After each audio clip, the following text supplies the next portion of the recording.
सभी को राम राम। हम लोग ट्रांसफार्मर के बारे में पढ़ चुके थे कि ट्रांसफार्मर होता क्या है, ट्रांसफार्मर के प्रकार, ट्रांसफार्मर की दक्षता कितनी होती है, ट्रांसफार्मर क्या काम करता है।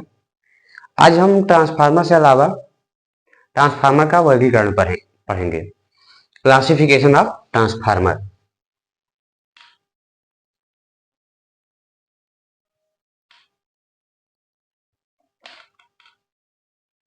क्लासिफिकेशन ऑफ ट्रांसफार्मर कहने का मतलब है ट्रांसफार्मर का वर्गीकरण।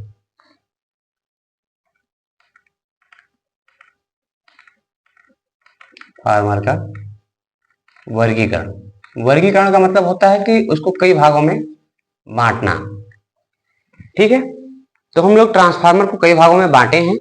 सबसे पहले ट्रांसफार्मर को आउटपुट वोल्टेज के आधार पर बांटते हैं।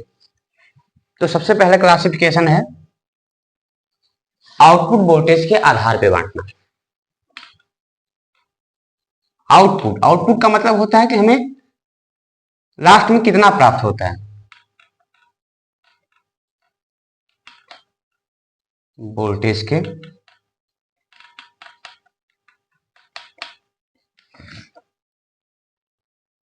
आधार पर।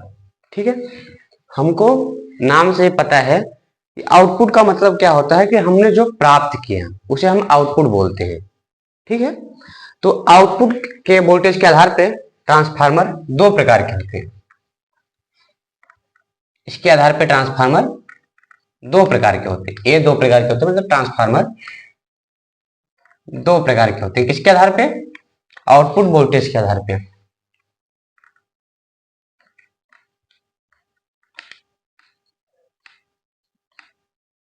होते हैं। पहला नंबर स्टेप अप। अप मतलब ऊपर, ऊंचाई।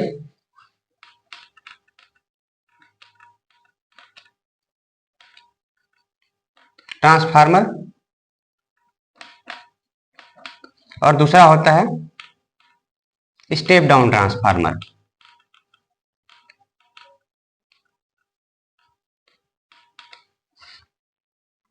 स्टेप डाउन को बोलते हैं अपचाई ट्रांसफार्मर।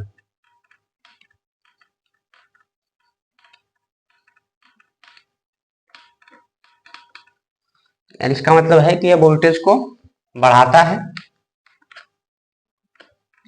अपचाई का मतलब वोल्टेज को घटाता है। ठीक है, इतनी चीजें क्लियर है। तो ऊंचाई ट्रांसफार्मर क्या करता है?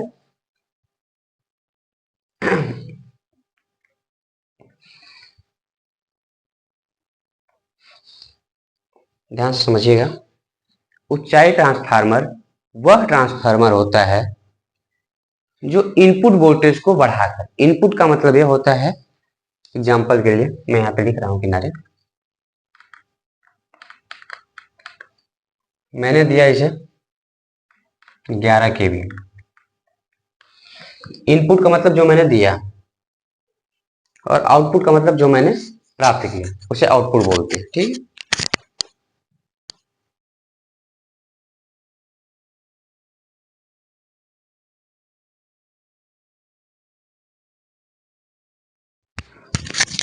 तो जैसे हमने क्या दिया, 11 केवी दिया मतलब इनपुट,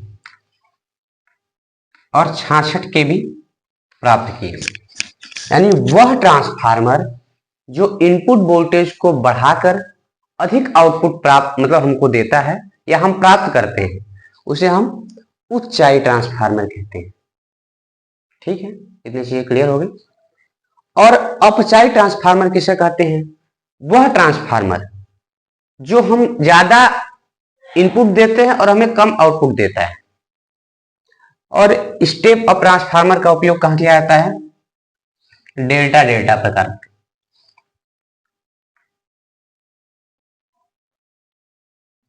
इसका उपयोग डेल्टा डेल्टा ट्रांसफार्मर क्या होता है मैं बताऊंगा आपको। डेल्टा डेल्टा ट्रांसफार्मर में किया जाता है। एक चीज ध्यान दीजिएगा कि हम वोल्टेज बढ़ा रहे हैं तो इसका प्रयोग पारेषण लाइन में किया जाता है। पारेषण का मतलब होता है ट्रांसमिशन लाइन।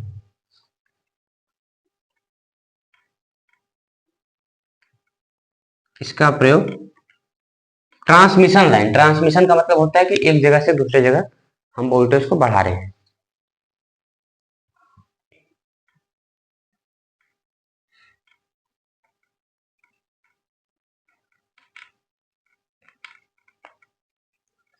लाइन में किया जाता है। ठीक है, ये चीजें क्लियर हो गई आपको?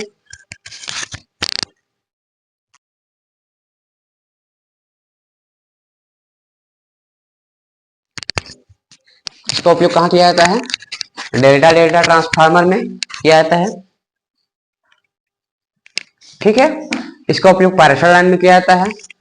क्या करता है? इनपुट वोल्टेज को बढ़ाकर हमको आउटपुट वोल्टेज देता है। और क्या होती है इसमें, जैसे स्टेप अप है तो हम मान लेते हैं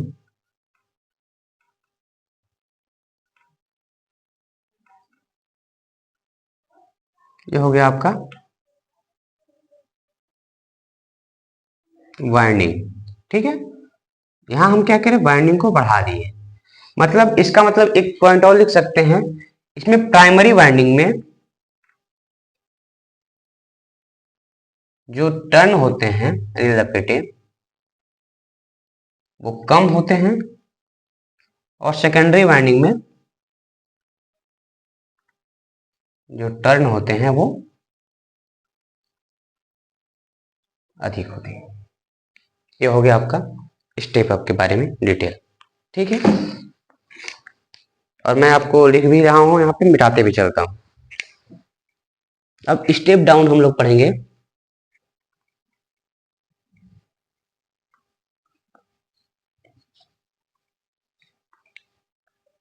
ठीक है, स्टेप डाउन ट्रांसफार्मर वे ट्रांसफार्मर जो इनपुट वोल्टेज को घटाकर हमें कम आउटपुट देते हैं क्या कहलाते हैं? Step down transformer. Input voltage को क्या करते हैं, इनपुट का मतलब जो हम दिए वोल्टेज को एक कम का चिन्ह है, घटाते हैं। ठीक है, इसका प्रयोग किया जाता है, उसका प्रयोग ध्यान दीजिएगा, उसका प्रयोग ट्रांसमिशन लाइन में किया जाता है। और इसका प्रयोग डिस्ट्रीब्यूशन, डिस्ट्रीब्यूशन का मतलब होता है वितरण, वितरण का मतलब होता है बांटना। तो इसका प्रयोग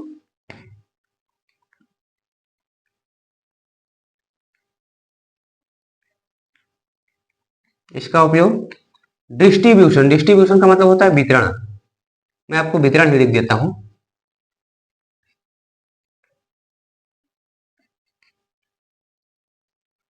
वितरण में किया जाता है। ठीक है, स्टेप डाउन ट्रांसफार्मर बना रहा हूं।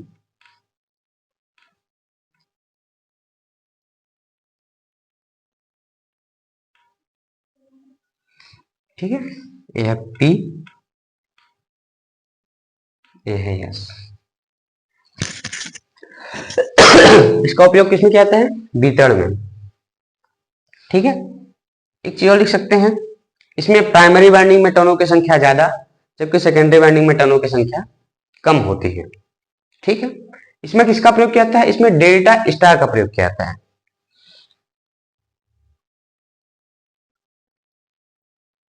इसमें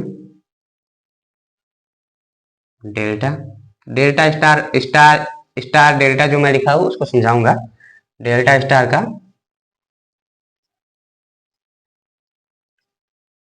प्रयोग किया जाता है।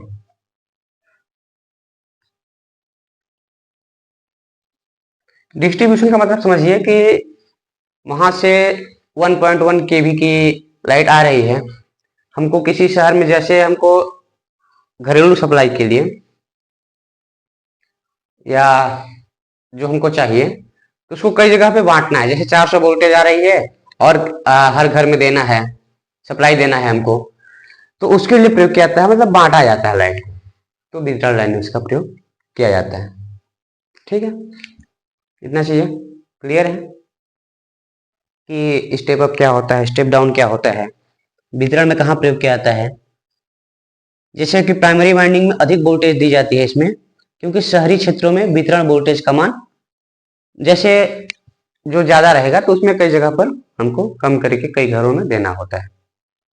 तो स्टेप अप स्टेप डाउन समझ में आ गया है। अब मैं दूसरे आधार पे चलते हैं, कोर के आधार पर ट्रांसफार्मर। ठीक है, आउटपुट वोल्टेज के आधार पर ट्रांसफार्मर था, अब चलते हैं हम लोग कोर के आधार पर ट्रांसफार्मर।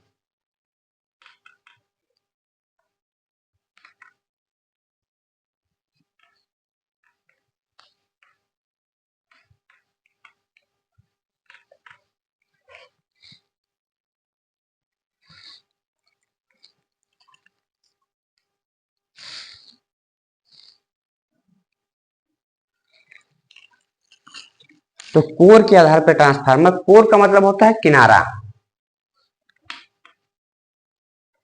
बी नंबर है।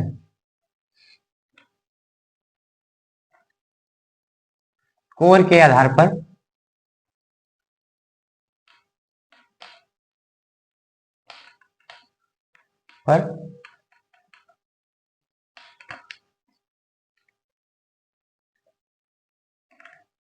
ट्रांसफार्मर, तो समझिएगा कितने प्रकार के होते हैं। तो सबसे पहले होते हैं 3 प्रकार के। पहला नंबर होता है कोर टाइप ट्रांसफार्मर,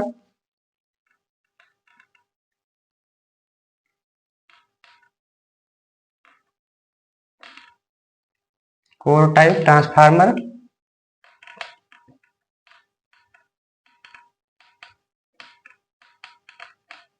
और दूसरा नंबर होता है सेल टाइप ट्रांसफार्मर,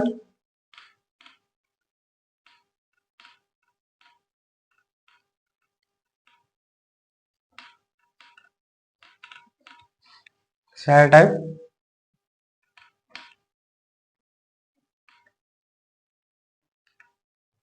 और तीसरा नंबर होता है बैरी टाइप ट्रांसफार्मर।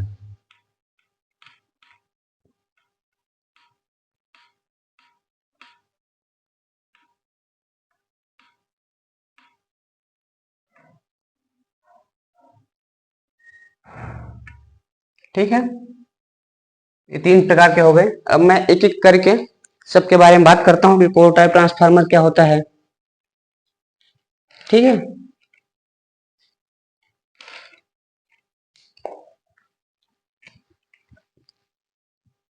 तो एक एक करके मैं बात करता हूँ इसके बारे में कि कोर टाइप ट्रांसफार्मर क्या होता है, सेल टाइप ट्रांसफार्मर क्या होता है और बैरी टाइप ट्रांसफार्मर क्या होते हैं।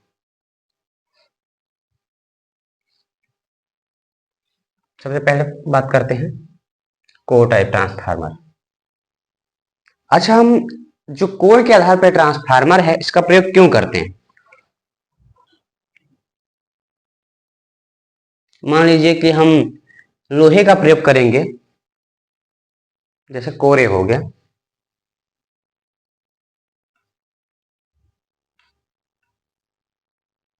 ये मान लीजिए ट्रांसफार्मर है,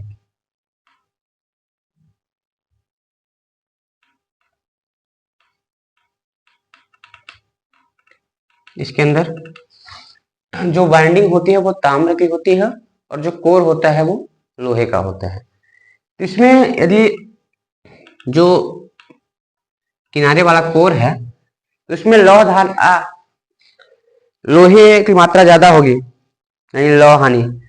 यदि लोह की मात्रा ज्यादा होगी तो इसमें हानि होगी हिस्टेरिसिस हानि और एडी करंट हानि। ठीक है, तो इसके मान को हम कम करने के लिए इसमें क्या मिलाते हैं, सिलिकॉन स्टील। सिलिकॉन स्टील की मात्रा कितनी होती है,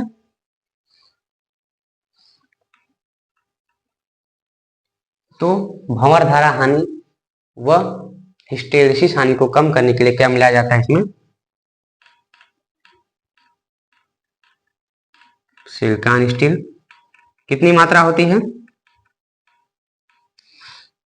सिलिकॉन स्टील की मात्रा कितनी होती है इसमें, तो सिलिकॉन स्टील की मात्रा होती है 3.8% से 4.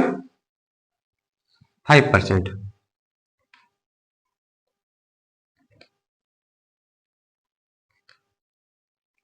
और उसकी कोर की मोटाई जो होती है वो कितना होती है, वो भी हमको ध्यान रखना है। तो कोर की मोटाई होती है 0.35 से 0.5 मिलीमीटर।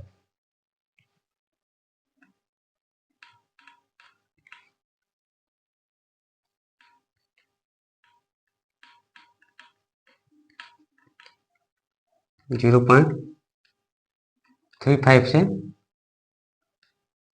0.5। ठीक है, ये चीजें थी हमारी, इसको मैं मिटाता हूँ और हम लोग कोर टाइप में चलते हैं। तो कोर टाइप ट्रांसफार्मर क्या होता है? कोर का मतलब होता है कोना। ठीक है, इस प्रकार के ट्रांसफार्मर में जैसे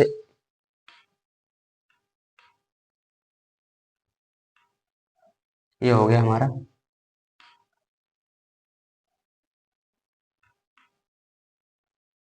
ये हो गया, ठीक है, ये हो गया हमारा चुंबकीय पाथ।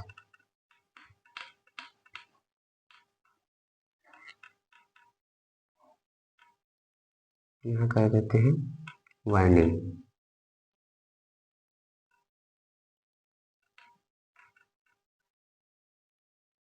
ठीक है, पी वाइंडिंग, एस वाइंडिंग। तो इस प्रकार के ट्रांसफार्मर क्या हो गया, ये हो गया कोर टाइप ट्रांसफार्मर। ध्यान से समझिएगा।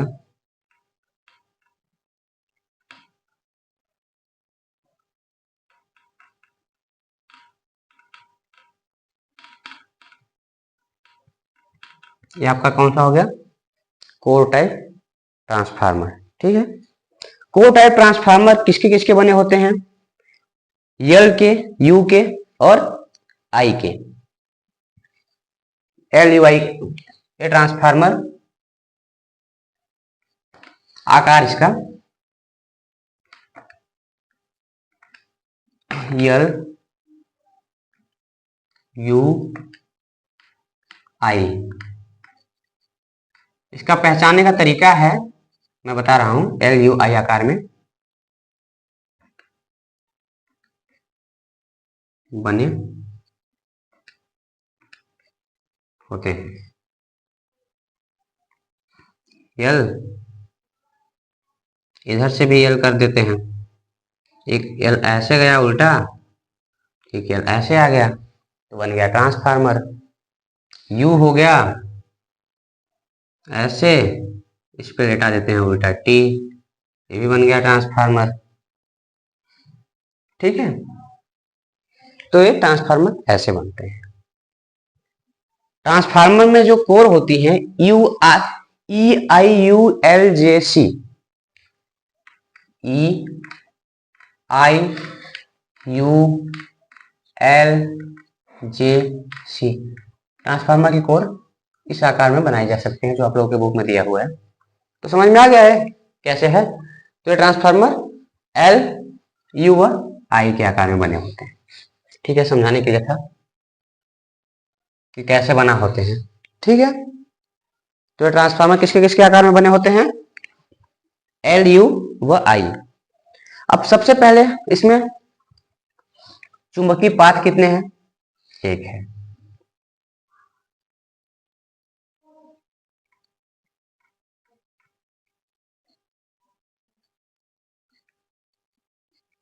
तो चुंबक जाने वाला रास्ता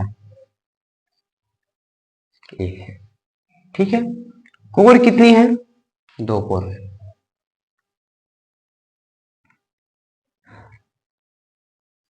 अब देखिए चुंबकीय पाथ एक है तो इसमें लीकेज, फ्लक्स लीकेज ज्यादा होगा।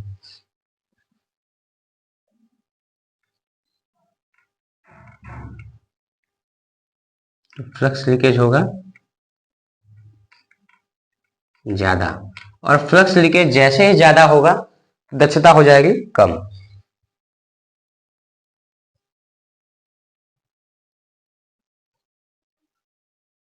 ठीक है, इसमें देखिए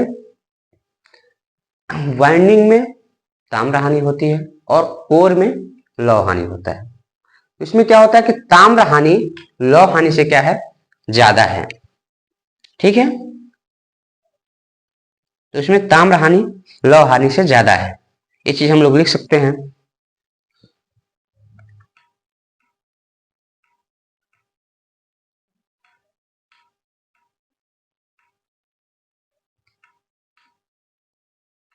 ज्यादा है किससे,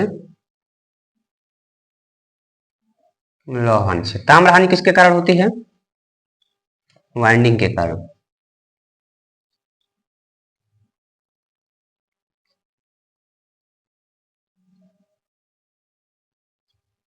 और लौह हानि किसके कारण होती है, कोर के कारण।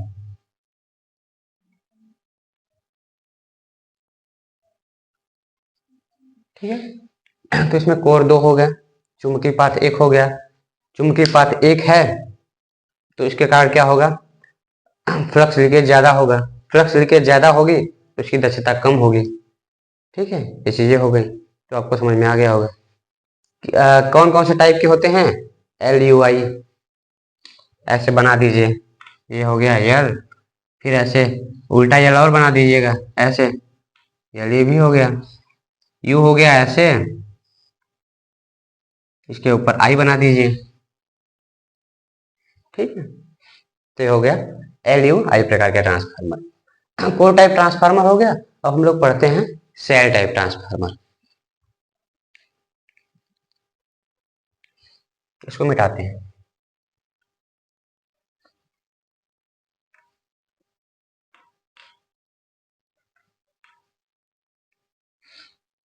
तो हम लोग पढ़ेंगे second number, shell type transformer क्या होते हैं।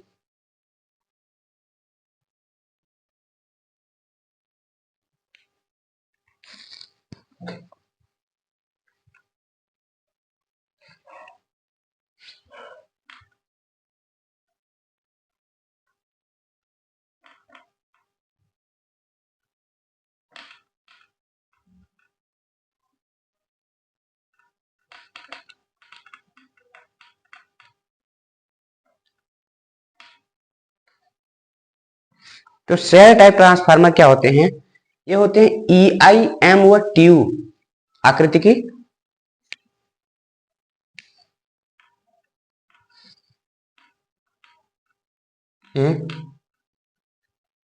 ई आई एम टी यू आ गया, E I M T U, U व आई, एम व आई, एफ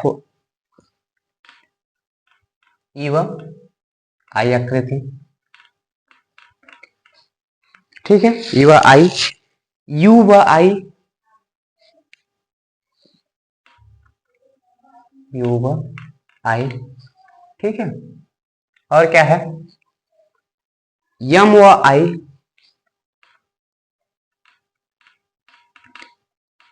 एफ व एफ। कहने का मतलब ऐसे है जैसे एफ बन गया ये, अब यहाँ से भी उल्टा एफ बना देंगे ऐसे। ऐसे हो गया, एक एफ ऐसे हो गया। तो कहने का मतलब है कि इसमें दोहरी बाइंडिंग की जाती है, दोहरी स्टैंपिंग की जाती है। इसका मैं इसको मिटाता हूँ, मिटाता नहीं अभी, किनारे लिख देता हूँ, जैसे ए हो गया।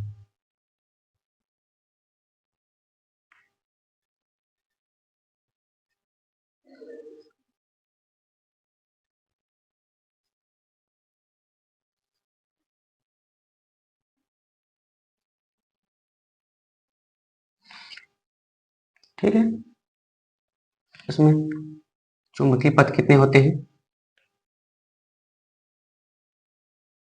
2 होते हैं।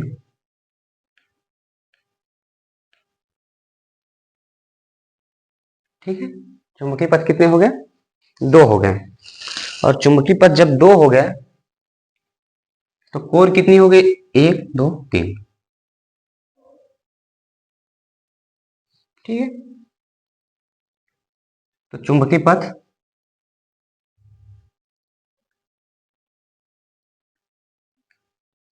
हो गए 2, कोर हो गई इसमें 3। ठीक है, चुंबकीय पथ हो गया 2 और कोर हो गया 3 कोरे हो गए इसमें। आज देखिए इसमें जब चुंबकीय पथ 2 है, इसका मतलब है कि शेल टाइप जो है वो कोर टाइप की अपेक्षा जो लीकेज फ्लक्स होगा वो कम होगा।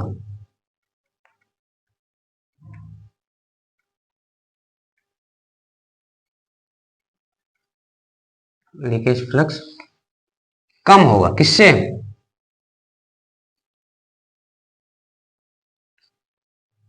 कोर टाइप से।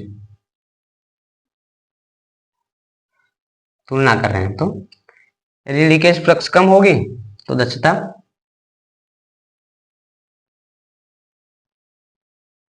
बढ़ जाएगी। कैसे कैसे बनाए जाते हैं, जैसे ही हम बना दिए,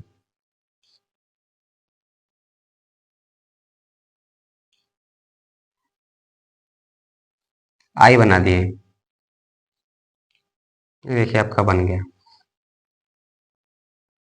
ठीक है, ये हम ई व आई बना दिए, ई बन गया, आई बन गया, ई बन गया ऐसे,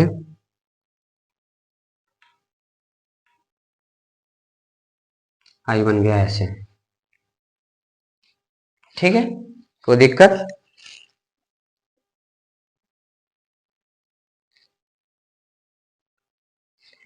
यह ट्रांसफार्मर सबसे ज्यादा प्रयोग किया जाता है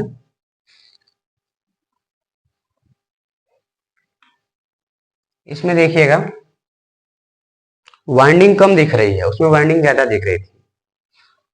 वाइंडिंग कम दिख रही है, इसका मतलब है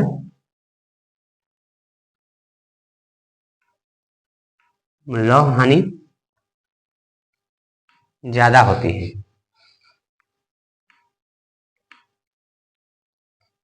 ताम्र हानि, और लौह हानि और ताम्र हानि बताया था किसके कारण होती है? लौह हानि हो गई आपकी कोर के कारण और ताम्र हानि हो गई वाइंडिंग के कारण।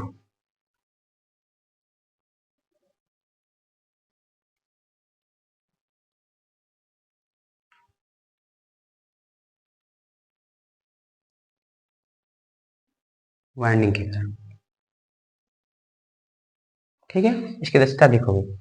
इसका उपयोग किया जाता है स्टेप अप व स्टेप डाउन, मतलब सर्वाधिक प्रयोग किया जाता है।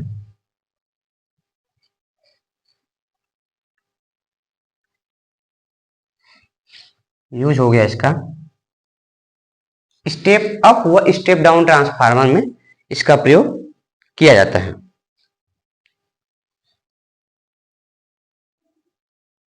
स्टेप अप व स्टेप डाउन ट्रांसफार्मर में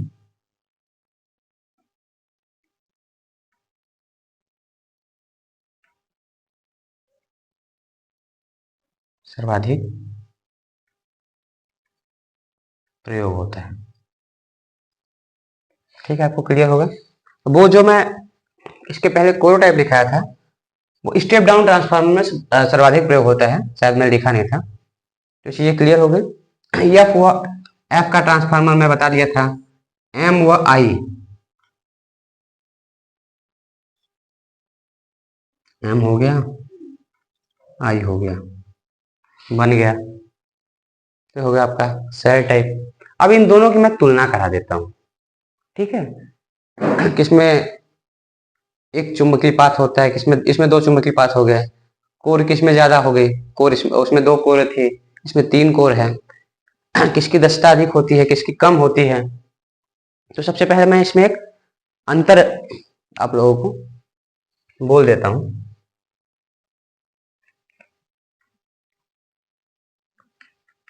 तो उसके बाद एक और टाइप है बैरी टाइप। तो पहले दोनों चीज पढ़े हैं तो उसमें अंतर पढ़ लेते हैं, कोर और शेल टाइप। ठीक है, तो मैं सबसे पहले इसमें क्या करता हूं, अंतर पढ़ लेता हूं।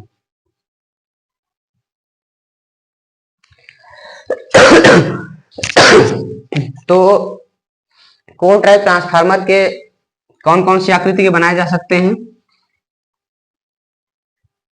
ये बताइए कोर टाइप ट्रांसफार्मर बनाए जा सकते हैं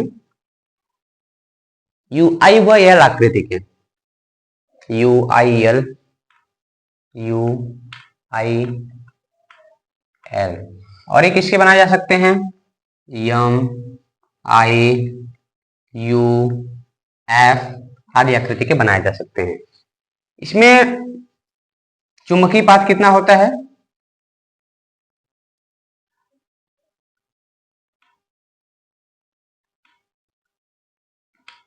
एक होता है। इसमें चुंबकीय पात कितने हो गए,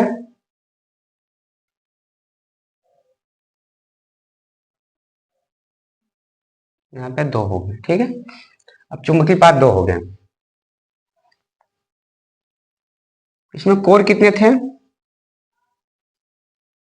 दो कोर थे। यहाँ पे कोर की संख्या कितनी थी, तीन थी। इसमें फ्लक्स लीकेज क्या होता था,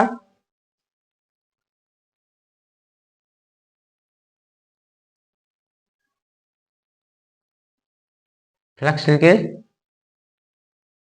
सारे टाइप से ज्यादा होती थी। इसमें फ्लक्स लीकेज क्या होता था, कोर टाइप से कम होता था। इसकी दक्षता क्या होती थी, कम होती थी, क्योंकि इसमें लीकेज ज्यादा हो रहा था। और इसकी दक्षता क्या होती थी, और भी चीजें लिख सकते हो, जो ताम्रहानि लौह हानि का मान बताए थे हम, कि ताम्रहानि किसमें ज्यादा होती है, किसमें लौह हानि ज्यादा होती है, ये सब चीजें, ठीक है।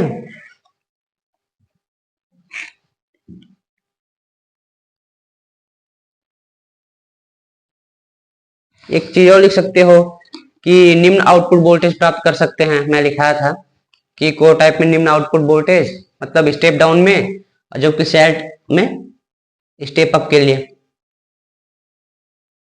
तो ये आपका अंतर हो गया, इतना चीजें क्लियर हो गई। अब बैरी टाइप हम लोग पढ़ते हैं।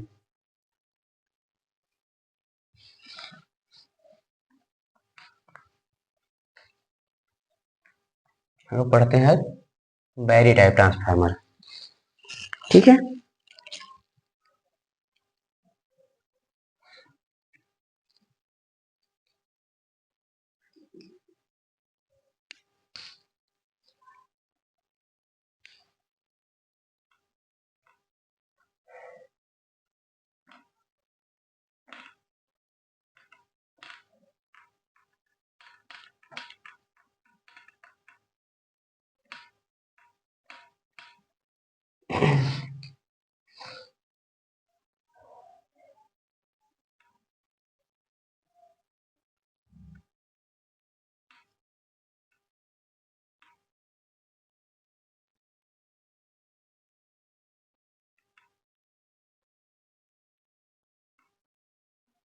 ऐसे किया जाता है इसको, ऐसे आता का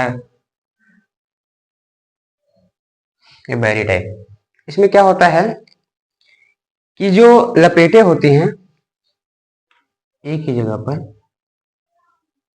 पूरा किया जाता है इसमें, यानी मतलब बहुत ही एक ही जगह लपेटे के कारण उसमें क्या होती है, कठिनाई होती है। तो इसके चारों ओर क्या होती है, आयताकार पट्टियां होती हैं।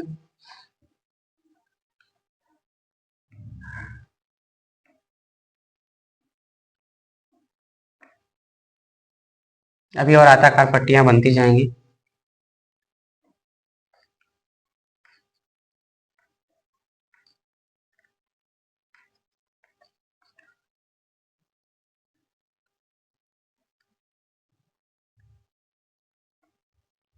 ठीक है, इसके चारों ओर इसमें क्या होता है कि लीकेज फ्लक्स के अनेक मार्ग होते हैं, तो चुंबकीय पाथ के अनेक मार्ग होते हैं।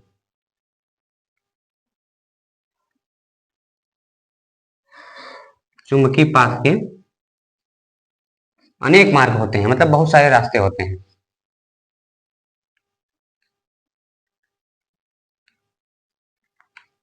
चुंबकीय पाथ के जब अनेक मार्ग होंगे तो लीकेज फ्लक्स क्या होगा, कम होगा, सबसे कम।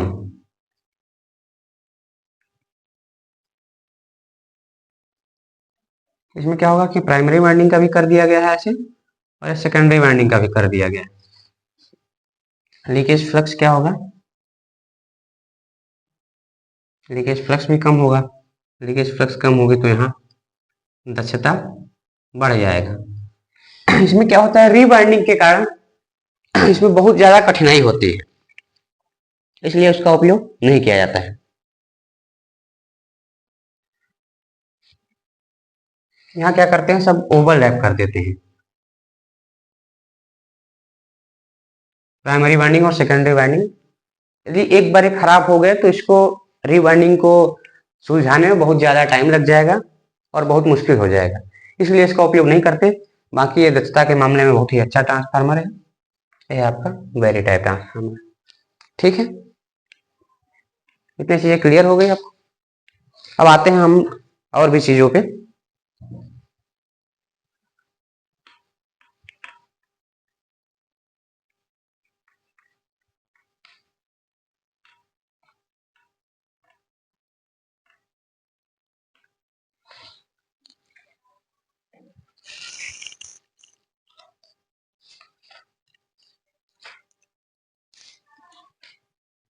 फेस के आधार पे हम लोग ट्रांसफार्मर पढ़ेंगे कि फेस के आधार पे ट्रांसफार्मर कितने प्रकार के होते हैं। तो फेस के आधार पे ट्रांसफार्मर दो प्रकार के होते हैं, एक होता है वन फेस ट्रांसफार्मर, एक होता है थ्री फेस ट्रांसफार्मर। ठीक है,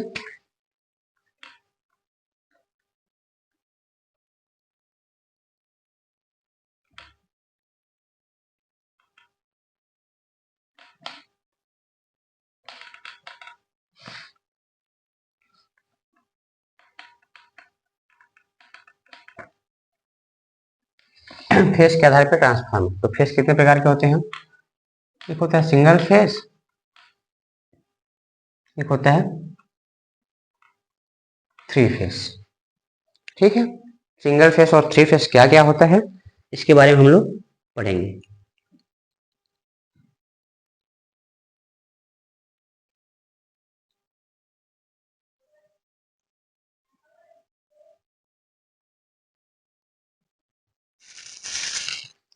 तो वह transformer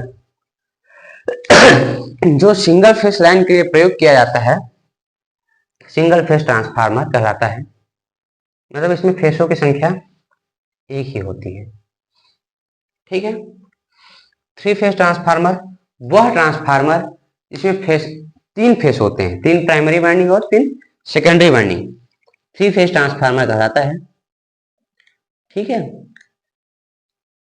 one phase transformer 250 voltage तक काम करते हैं।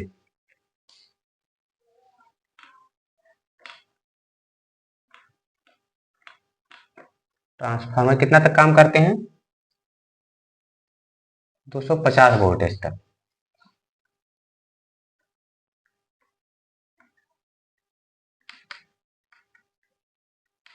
इसका उपयोग कहाँ किया जाता है, वोल्टेज स्टेबलाइजर में, बूस्टर के रूप में।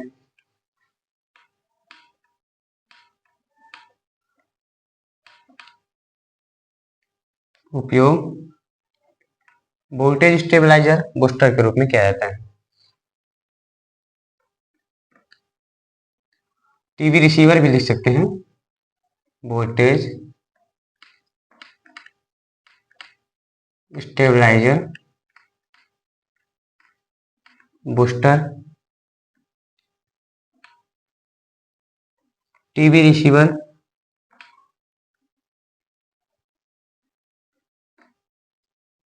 आदि में किया जाता है।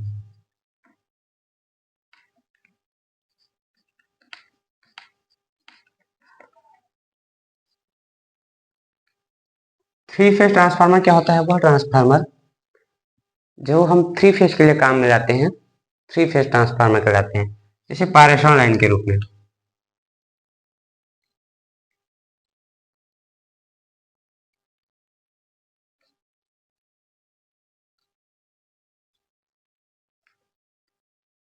ठीक है, जैसे 1 पॉइंट मतलब 11 केवी को हमको 1 केवी में स्टेप डाउन करना है, तो यहाँ पे इसमें क्या होता है कि तीन अलग अलग जैसे 3 फेस हो गया तो 1 फेस करके 3 बार नहीं करना है हमको, ओनली एक 3 फेस की सप्लाई देनी है। इसमें क्या होती है, तारों की बचत होती है, तारों की बचत होती है। ठीक है, अब ये इसके आगे हम लोग करते हैं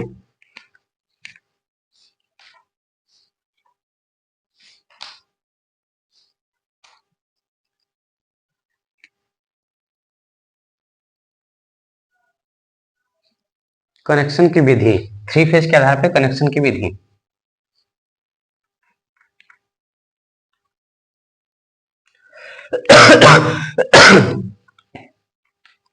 थ्री फेस के आधार पे कनेक्शन की विधि। 3 फेस प्रचालन के लिए 3 सिंगल फेस ट्रांसफार्मर के संयोजन की विधि।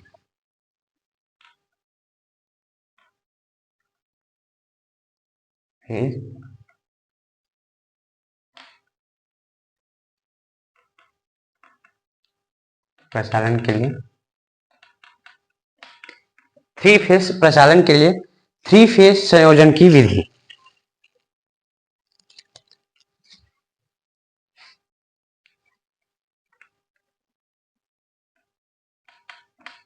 सिंगल फेस संयोजन की विधि।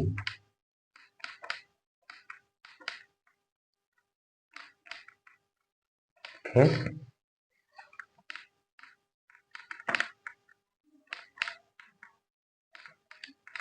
की विधि। आपको ये पता होगा कि ये है स्टार,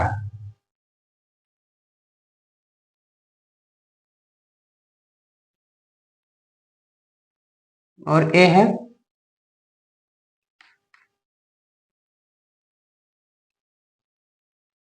डेल्टा।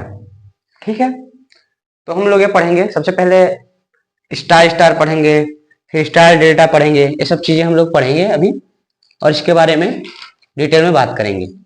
सबसे पहले पढ़ेंगे, इसको एक डायग्राम के द्वारा आपको समझा रहा है तो थोड़ा ज्यादा सही रहेगा।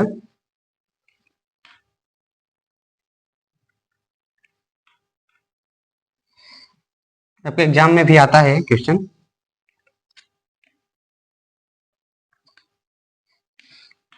ये क्या है, स्टार के बारे में, हम स्टार बना रहे हैं।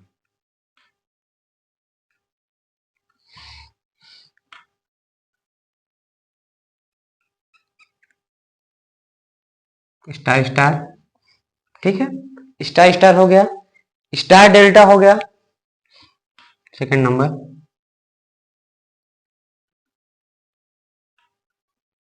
स्टार डेल्टा, फिर डेल्टा स्टार,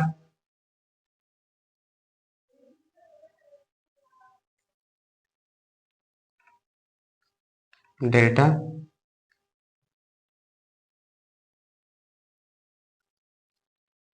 स्टार, फिर हो जाएगा डेल्टा डेल्टा।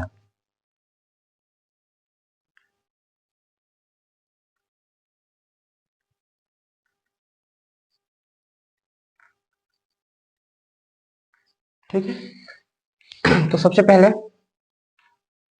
जो फेज होता है, कितना डिग्री से कितना डिग्री होता है, तो 0 से 0 डिग्री होता है या 180 डिग्री होता है।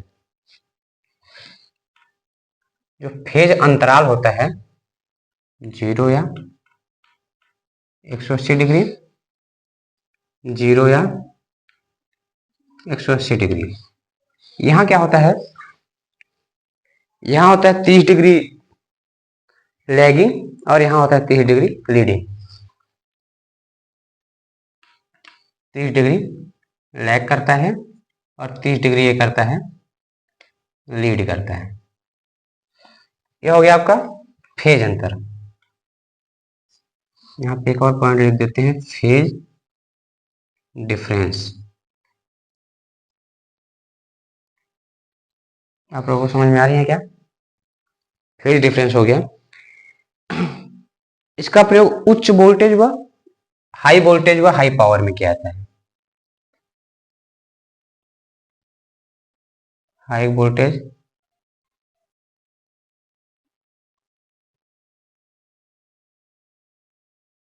हाई पावर में हो गया इसका प्रयोग। ठीक है, और क्या होता है,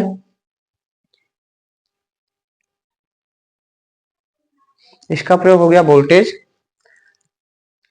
स्टार और डेल्टा जो है वोल्टेज स्टेप अप के लिए।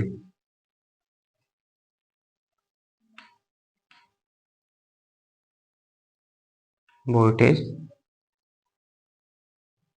स्टेप अप के लिए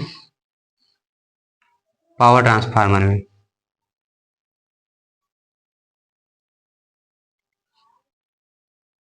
वोल्टेज स्टेप डाउन में इसका प्रयोग किया जाता है।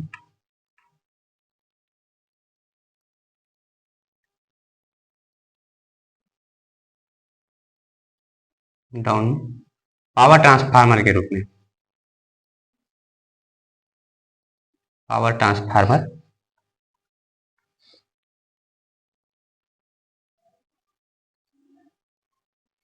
के रूप में। ठीक है, इसका प्रयोग किया जाता है। अब बचता है डेल्टा डेल्टा। डेल्टा डेल्टा का प्रयोग होता है निम्न वोल्टेज व उच्च शक्ति में।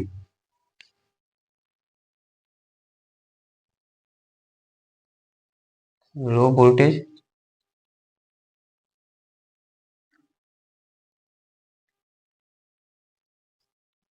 High power. ठीक है,